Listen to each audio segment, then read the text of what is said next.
The NTA remains fully committed to getting students back into the classroom as soon as possible. We love our kids. We love our communities and families. We just want to be back in class with them. That's all we want to do. We wish that Mayor Fuller and the school committee felt the same way that we do.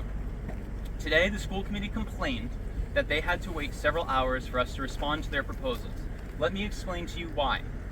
They sent us a revised time on learning agreement, an incredibly complicated document that governs huge swaths of our working conditions. They sent us this document with no indication of what they changed, added, or removed. We were forced to spend hours going through this document, comparing it line by line with the original, to figure out what their proposal even was. And only then could we debate the proposal and formulate a response. Does this strike you as the actions of a group of people who understand the urgency of getting kids back to school? Mayor Fuller's office sent out a response to parents holding a forum today to discuss the schools, in which she said she was unable to attend because she would be participating in the mediation session today. That was not true. Mayor Fuller was not in the building today. Does this strike you as the actions of a mayor urgently trying to get kids back into school? While the school committee was supposed to be discussing our counter proposals, we instead found the school committee chair, Chris Bretsky, and Mayor Fuller, they'd gone to NECP to give a press conference in which they once again tried to mislead the public. If they did it knowingly, that's shameful. If it was because they don't understand how the bargaining process works and how schools work, it's embarrassing. So I ask you again, are these the actions of people who feel the urgency to open the schools? Mayor Fuller will not face her constituents. She will not face us. She says that adults belong at the table bargaining, but she is off playing politics with the press. Mayor Fuller, you need to stop hiding, and you need to show up for the people of this city like we do every single day. We offered to bargain tomorrow for 12 hours from 9 a.m. to 9 p.m. The school committee told us they could only meet for less than half of that, for 5.5 hours. We will continue to be on strike tomorrow. We will not allow Mayor Fuller and her school committee to continue harming our students and our educators by returning to work without a contract that provides what our community needs. We want our classrooms to be the best places they can possibly be. That means they need to be safe and fully staffed. They need to support our students. They need to let Newton's educators do their best work, because to all of us and to all of you out there, classrooms are real places. To Mayor Fuller, it seems like they only exist as a backdrop for her press conferences. Thank you. We have not changed our proposals one bit since what's been on the table since around June. So we did not increase our proposal at all. I don't know what she's referring to. I don't know what that 15% is referring to. The proposals we put on the table today are the same proposals we've had on the table for over a year. We did not increase them. I think the school committee is devoted to getting a cheap contract from us rather than defying the mayor's chronic underfunding of the schools. I think they're afraid of her, and so they'd rather pick a fight with teachers. That's a mistake. The school committee insists that we must bargain within the parameters of the financial constraints that the mayor has handed them. And so if these financial constraints are indeed the parameters within which we are bargaining, we need the mayor there if those parameters need to change. I think the members of the Newton Teachers Association feel bad that their students are not going to be returning to school tomorrow. We also feel bad for the parents who are having to make day-to-day arrangements for childcare because they have to go to work like everybody else, and their children are not going to school.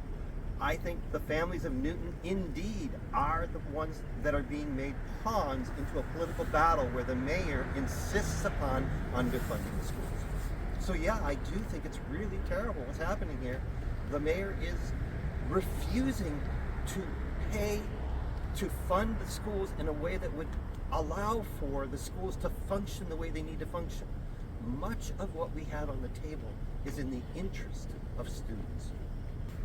The ball is in their court right now. We went back to them before the end of the evening. We made sure we got right back to them, and told them that we were holding on our current proposals. They just rejected them all outright. Let me give you a couple examples of what's on the table. We have a proposal on the table for increasing the hours of Unit C members so that they are full participants in the professional and educational communities where they work, so that they will arrive at the same time in the morning that teachers arrive, that they will leave at the same time in the afternoon that teachers leave, and that they're present for any kind of professional development time that is made available to educators in the building. Now, part of this is because in many cases they do this anyway and they should be compensated for it, but part of it is safety. Frankly, those 10 minutes before school begins, when students are first arriving, and those 10 minutes after, when students are waiting for buses, our most vulnerable students, are risky times for students. And we need to be there. Our Unit C members need to be there for their students because their students need them to be safe. So this is common sense. You've got to provide the care that students need in order to be safe. I don't know what is wrong with the school committee that they don't want the children of Newton to be safe. I think it's not financially sustainable on the amount of increase in the allocation that the mayor has said she's going to give, which is 3.5% a year. It's not. He's right about that. However, that number is arbitrary. The city's finances go up. Their revenues increase every year far more than that, and they also budget on their side of the equation for expenses that are far less than what they actually end up spending. The surpluses are outrageous. How can you have a $30 million surplus and then cut the schools by $3 million and tell teachers that they have to make up the difference? We have to pick up the tab. Where is this money going? Why is it there, not being allocated to the schools? We need the mayor to stop doing one thing. We need her to stop saying that she supports the schools, that they're her priority, because they're not. And we need her to make them her priority by funding them appropriately.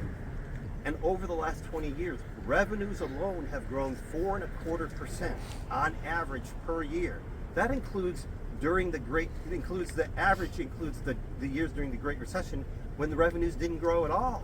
So I don't know where she's coming up with 3.5%, but that's not what we're talking about. And I just want to make clear, if she funds the schools 1% more of an increase every year, we're talking about $3 million. That's a lot of money. Does that cover what you're asking for? Not now. No, it doesn't. It would in the long run if she made an infusion of cash initially in order to compensate for the many years of underfunding that have already happened. Then 4.5% a year going forward? Probably. Our lawyer will be in court. We've sent a notification out per the court's orders to our members informing them of their decision, but we will still be on the picket lines in the morning. The mayor needs to fully fund the schools, and the school committee needs to challenge her and say, we don't accept that analysis, Mayor Fuller, because we know you're chronically underfunding the schools. We want to pay the teachers appropriately. We want the teachers to have the resources and the working conditions so that they can provide a modern and up-to-date education for our children, the education that they deserve. And we want them to say to her, and you're going to fund it, because we're not going to try to get it off the backs of our teachers. We're not doing that. They need to be with us, not against us. They are lining up with a mayor who is grossly unpopular in the city because everyone knows that she is underfunding the schools. Everyone knows that no one trusts her budget. No one trusts her budget numbers. The failed override was a referendum on Mayor Fuller. I cannot believe that this school committee is aligning its fate with hers. We have a chronological document that it's nearly 200 pages long now of the history of negotiations in the district with the back and forth, all of the proposals. We've shared that with our members. It's a public document. Right now it's not because we haven't reposted. It's a Google Doc that we're sharing internally, but we've shared every proposal that they've given to us on our website. We've shared every proposal that we've made on our website. We have not tried to hide anything. We believe in full transparency.